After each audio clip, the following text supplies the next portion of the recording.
Ancient வேர்ல்டோட most powerful woman, எம்பரர்ஸை பார்த்து பயந்த ஒரு குயின், ரோம்ல இருக்க மோஸ்ட் பவர்ஃபுல் மென்னுக்கு ஈக்குவலா நின்று ஆட்சி செஞ்ச ஒரு ரூலர். கிளியோபாட்ரான்னு சொன்னாலே நமக்கெல்லாம் ஞாபகம் வருது அவங்களோட அழகும் அவங்களோட கவர்ச்சியும் தான். ஆனால் அவங்க வெறும் குயின் மட்டும் கிடையாது, அதையும் தாண்டி நிறைய விஷயங்கள் அவங்க பண்ணியிருக்காங்க. ரொம்ப இன்டெலிஜென்ட்டாக ரூல் பண்ணியிருக்காங்க. நிறைய லாங்குவேஜ் அவங்களுக்கு தெரியும். அதை விட முக்கியமான விஷயம், கிங்கை விட அந்த டைமில் அந்த அவங்க பவர் எப்படி யூஸ் பண்ண நல்லா தெரிஞ்சு வச்ச ஒரே ஆள் கிளியோபாட்ரா தான். அவங்க வாழ்க்கை கதை ஃபுல்லாக ஆம்பிஷன், லவ், வார், மிஷன் எல்லாம் நிறைஞ்சிருக்கு. 18 வயசுல கிளியோபாட்ரா ராணி ஆகிறா. அவனோட அப்பா செத்ததுக்கு அப்புறம் ஆட்சி அவளுக்கும் அவன் தம்பிக்கும் சேர்ந்து கிடைக்குது. ராயல் ஃபேமிலி படி அவங்க 2 பேரும் சேர்ந்து தான் ஆட்சி பண்ணணும். அது மட்டும் இல்லை, முக்கியமான விஷயம், அவங்க பிளட் லைன் மெயின்டைன் பண்ணுறதுக்காக இவங்க 2 பேரும் திருமணமும் பண்ணிக்கிறாங்க. இது இப்போ கேட்க ரொம்ப வியர்டாக இருக்கலாம், ஆனால் அந்த காலகட்டத்தில் அது ரொம்ப காமனான விஷயம் தான். கிளியோபாட்ரா ரொம்ப நல்லாவே ஆட்சி செஞ்சுட்டு வரா. அது மட்டும் இல்லாமல் அட்வைசர் எல்லாம் ஹஸ்பண்ட் பக்கம் தான் இருக்காங்க. அவங்களுக்கு இது ரொம்ப பெரிய த்ரெட்டாக தெரியுது. கிளியோபாட்ரா பண்ணுற நல்லது, அவங்க ஆட்சி செய்கிற விதம் எல்லாமே. அதுக்காக என்ன பண்ணுறாங்கன்னா, அஃபிஷியல் ரெக்கார்ட்லேருந்து கொஞ்சம் கொஞ்சமாக கிளியோபாட்ரா நேமையும் எடுக்கிறாங்க. அது மட்டும் இல்லாமல் கிளியோபாட்ராவை எஜிப்தை விட்டு துரத்துறாங்க. ஆட்சியும் அவன் ஹஸ்பண்ட் கைக்கு ஃபுல்லாக வருது.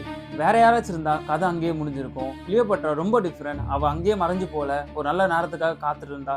அப்போதான் எஜிப்துக்குள்ள ஜூலியஸ் சீசர் என்ட்ரி தரான். கிளியோபாட்ரா சீசர் இந்த இடத்துக்கு ஒரு கார்பரேட்குள்ள மறைஞ்சு போறா. அந்த ஒரு மீட்டிங் எல்லாத்தையும் மாத்திடுது. கிளியோபாட்ராவோட அழகை பார்த்து சீசருக்கு ரொம்ப பிடிச்சி போகுது. அதனால அவன் ஹெல்ப் பண்ணவும் ஒத்துக்கிறான். அவனோட ஹெல்ப்னால இவன் ஆட்சிக்கு திரும்பி வரா எஜிப்துக்கு. இது பார்க்க காதல் கதை மாதிரி இருந்தாலும் சீசரோட ஹெல்ப் பின்னாடி இருந்தனால எஜிப்தை திரும்பி அவ ஃபுல் கண்ட்ரோல் கொண்டு வரா. ஜூலியஸ் சீசர் செத்ததுக்கு அப்புறம் கிளியோபாட்ராவோட லைஃப்ல ஒரு பவர்ஃபுல் ரோமன் என்ட்ரி தரான், மார்க் ஆண்டனி. ஆண்டனிக்கு எஜிப்தோட வெல்த், கோல்டு எல்லாமே தேவைப்படுது. அதே சமயத்தில் கிளியோபாட்ராக்கு ரோமோட பொலிட்டிக்கல்ஸ் அண்ட் ப்ரொடெக்ஷன் தேவைப்படுது. இப்படி தான் இங்கே ஒரு பவர்ஃபுல்லான அலைன்ஸ் ஸ்டார்ட் ஆகுது. இவங்க 2 பேரும் ஒன்னானதுக்கப்புறம் ஏன்ஷியன் வேர்ல்ட்லேயே ரொம்ப பவர்ஃபுல்லான பர்சனாக இவங்க 2 பேரும் மாறிடுறாங்க. ஆனால் அந்த நேரத்தில் கொஞ்சம் கொஞ்சமாக ரோமும் மாறுது. அங்கே தான் ஒரு ரைவலும் பிறக்கிறான். அவன் தான் ஆக்டிவியன். லேட்டர் உலகத்துக்கு இவன் தான் அகஸ்டஸ் சீசர். ஆண்டனிக்கும் ஆக்டிவியனுக்கும் நடுவில் ஒரு டென்ஷன் பில்ட் ஆகுது. அது லேட்டராக வாரா மாறிடுது. அந்த ஒரு பேட்டில் எல்லாத்தையும் மாற்றிடுச்சு.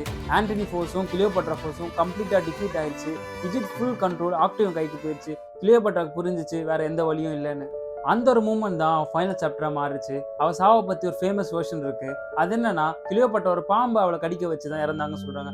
ஆனால் இந்த வெர்ஷனை ப்ரூவ் பண்ணுறதுக்கு எந்த ஒரு எவிடன்ஸும் இல்லை. கிளியோபாட்ரா எப்படி செத்தா, அதுக்கு முன்னாடி இருக்க மர்மமும் இது வரைக்கும் யாருக்குமே தெரியல.